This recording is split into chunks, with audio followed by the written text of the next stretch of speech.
آٹا بحران سنگین، فی کلو 46 روپے مہنگا، روٹی 30 روپے کی ہو گئی۔ پشاور میں آٹے کا صرف ایک روز کا سٹاک باقی رہ گیا۔ پنجاب سے آٹے اور گندم کی ترسیل پر پابندی کے باعث خیبر پختونخوا میں آٹے کا بحران شدت اختیار کر گیا۔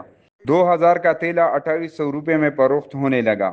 ذخیرہ اندوزوں کی چاندی۔ خیبر پختونخوا حکومت نے آٹے کی بڑھتی ہوئی قیمت پر 200 گرام وزن کی روٹی کا نیا نرخنامہ 30 روپے مقرر کر دیا۔ پشاور کے مارکیٹ میں آٹے کا ایک روز کا سٹاک رہ گیا ہے، جبکہ مارکیٹ میں 20 کلو آٹے کا تیلا 2800 روپے تک پہنچ گیا ہے۔